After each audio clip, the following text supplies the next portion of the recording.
أنا صببنا الماء صبا ثم شققنا الأرض شقا فأنبتنا فيها حبا وعنبا وقضبا وزيتونا ونخلا وحدائق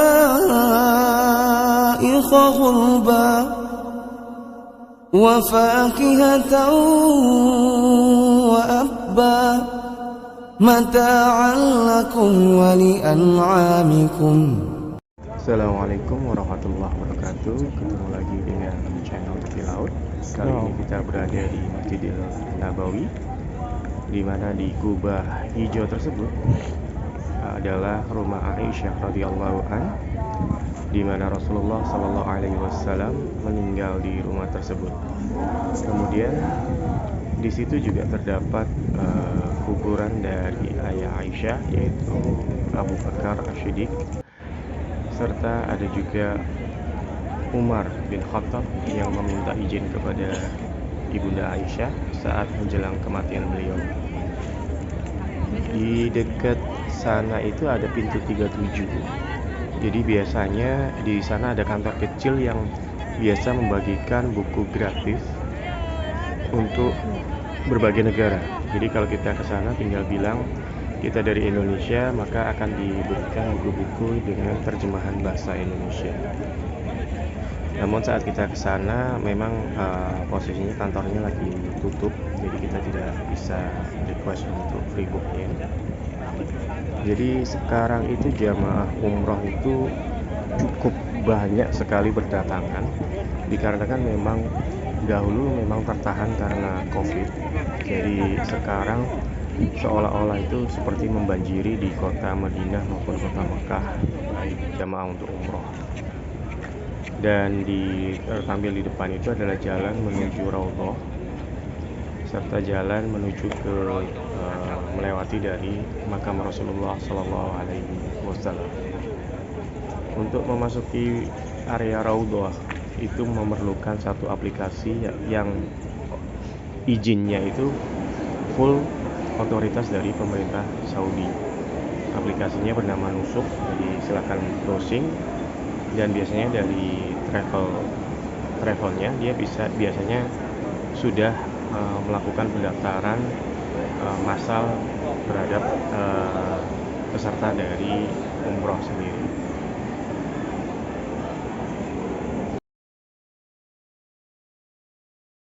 Maka aku akan biarkan dia dan sekutunya itu. Allah tidak akan terima karena aku biarkan.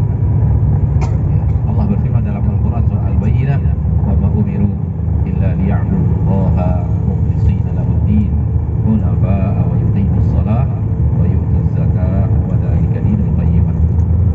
Tidaklah mereka diperintahkan kecuali untuk mengikhlaskan kepada Allah Tabaraka wa Ta'ala ketaatan mereka.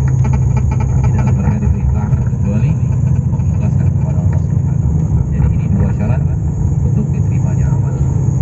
Izinkan saya mengingatkan Bapak dan Ibu, diri saya sendiri dan kita semua yang tanpa terkecuali, mari kita ikhlaskan ibadah ini murni untuk mendekatkan diri kita kepada Allah Subhanahu wa Ta'ala semata. Tidak untuk pujian manusia, maksud baik dia adalah keluarga, tetangga, rekan kerja, sahabat dan yang lainnya. Jadikan ibadah ini benar-benar dalam rangka mendekatkan diri kita kepada Allah, mengharapkan ridho Allah, mengharapkan pahala di sisi Allah, mengharapkan surga Allah Subhanahu wa Ta'ala, mengharapkan pengampunan dosa dari Allah Subhanahu wa Ta'ala. Jangan sampai terselip adanya keinginan dari pujian-pujian manusia, adanya keinginan yang terselip dari keinginan-keinginan dunia, karena semua itu bisa menjadikan ibadah kita yang sangat langka ini dan sangat mahal ini dan membutuhkan tenaga dan waktu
tentunya siapa di antara kita yang tidak ingin ibadah umroh kali ini atau yang pernah juga sebelumnya atau yang akan ada setelahnya menjadi sebuah ibadah yang diterima di sisi Allah Subhanahu wa taala.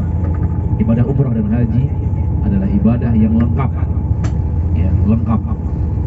Kalau seandainya ibadah zakat itu hanya ibadah harta. Kalau ibadah puasa itu ada ibadah fisik. Ibadah zikir dia hanya ibadah lisan. Namun umrah dan haji lengkap. Ibadah harta bergabung dengan ibadah jasad, bergabung dengan ibadah lisan, bergabung dengan waktu yang panjang, sehingga dia merupakan ibadah yang luar biasa manakala menjadi sebuah ketaatan yang diterima di sisi Allah Subhanahu wa taala. Maka ingatlah selalu dua syarat untuk diterimanya amal kepada ibu ini dimuliakan Allah Subhanahu wa taala. Pertama, amal tersebut harus diamalkan sesuai dengan sunnah Rasulullah sallallahu alaihi wasallam, sesuatu yang telah diajarkan, sesuatu yang telah dipraktekkan, sesuatu yang telah diperintahkan oleh Nabi kita tercinta Muhammad sallallahu alaihi wasallam. Dan itu adalah kewajiban kami para pembimbing agar kemudian bisa mengajarkan, menyampaikan sesuatu yang kita ketahui daripada sunnah Nabi SAW dan mengingatkan kepada ibu jamaah yang berbahagia akan beberapa kesalahan yang terjadi pada pelaksanaan manasik haji dan umroh dari sebagian kaum muslimin yang kita lihat yang tidak sesuai dengan sunnah Nabi kita tercinta Muhammad sallallahu alaihi wasallam. Yang kedua, ikhlaskan kepada Allah Subhanahu wa taala amalan tersebut. Bapak Ibu dimuliakan Allah, sebentar lagi kita akan sampai ke Masjid Miqat. Dahulunya ketika Rasulullah SAW akan melaksanakan ibadah haji, Rasul hanya sekedar ingin lewat dan memulai ibadah hajinya dari miqat tersebut. Akan tetapi begitu sampai di sana, malaikat Jibril datang dan mengatakan, Allah perintahkan engkau untuk turun ke lembah ini, lembah Bir Ali, lembah Dzul Hulaifah. Namanya dulu zaman Rasul Dzul Hulaifah, sekarang orang menyebutnya Bir Ali. Allah perintahkan engkau untuk turun ke lembah ini dan sholat 2 rakaat. Dan sholat di sini. Awalnya Rasul tidak ingin turun ke lembah dan tidak ingin sholat, hanya ingin sekedar lewat, kemudian membaca ihlal ihram, kemudian perjalanan. Namun perintah dari Allah Subhanahu wa taala untuk turun ke lembah dan kemudian sholat di lembah tersebut. Maka bisa kita lihat nanti bahwa Masjid Miqat itu berada di lembah. Kita akan turun dan di dalamnya ada masjid. Dan di zaman Rasulullah SAW tidak ada masjid. Masjidnya belum ada. Rasulullah di hamparan padang pasir. Ya, namun setelah itu dibangunkan masjid, tempat di mana Rasulullah SAW melaksanakan sholat di Miqat Dzul Hulaifah atau Bir Ali. Sebagian kaum muslimin memahami sholat ini adalah sholat sunat ihram, dan sebagian kaum muslimin memahami bahwa sholat ini adalah sholat karena dia adalah lembah yang penuh berkah. Bukan kaitannya dengan ihram, sholat sunat ihram, tapi kaitannya adalah karena dia lembah yang penuh berkah. Dan pendapat yang kedua lebih kuat, bahwa sholat ini ya lebih identik dengan lembah Bir Ali yang penuh berkah, bukan dengan ihramnya. Karena kalau sholat ini berhubungan dengan sholat ihram, maka harusnya di setiap miqat yang lain juga ada sunat-sunatnya. Akan tetapi ternyata tidak. Hanya diperintahkan bagi yang melewati miqat Madinah Bir Ali.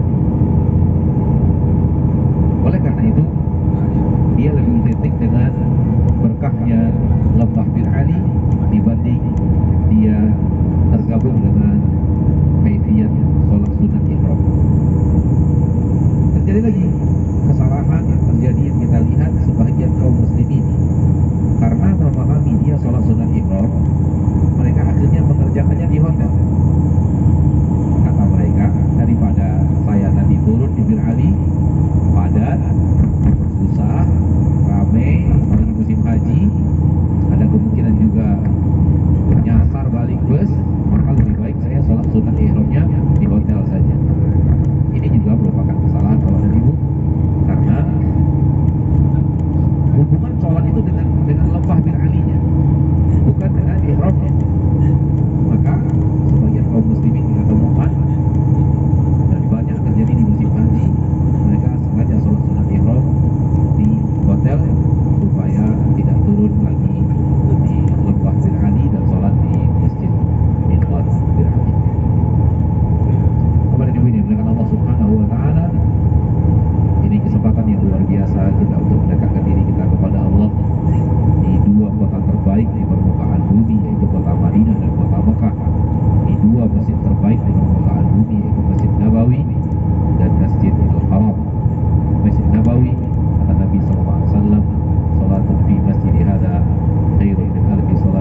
lebih baik daripada 100.000. Satu kali sholat lebih baik daripada 100.000. Bapak Ibu, kita sedang dalam sebuah ibadah yang luar biasa, sebuah kota yang luar biasa, sebuah masjid yang luar biasa. Mari kita gunakan kesempatan ini agar kita bisa lebih dekat kepada Allah sedekat-dekatnya. Amin ya rabbal alamin. Bapak dan Ibu, sebelah kiri kita adalah masjid Miqat. Sebelah kiri kita masjid Miqat. Bagi yang di sebelah kiri terlihat bahwa masjid agak berada di bawah. Lihat atau tidak? Ya, kelihatan nggak? Masjidnya agak turun ke bawah, nurun dulu gitu. Ini dia, disebut lembah, ya, lembah Dzulhulaifah.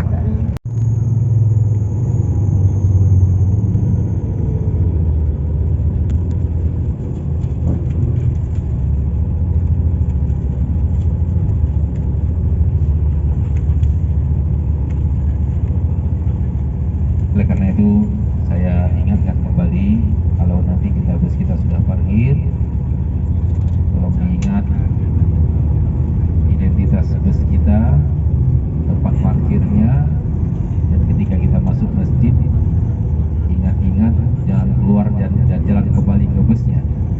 Ya, kita juga akan bimbing nanti, tapi kami wajib mengingatkan supaya tidak terjadi salah keluar pintu sehingga tidak bertemu dengan busnya. Dan ini terjadi berkali-kali kepada saya secara pribadi ketika membimbing jamaah. Ada 1-2 orang yang nggak datang ke bus, ternyata dia masuk dari pintu barat, keluar dari pintu timur. Lalu dia cari-cari bus di pintu timur, nggak ketemu karena busnya di pintu barat. Oleh karena itu, yang saya katakan tadi, ketika kita nanti masuk masjid, ingat juga, oh keluarnya dari sini, begitu.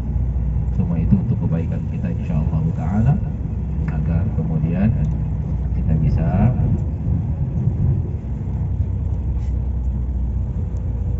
tidak susah untuk kembali ke bus kita selepas kita sholat.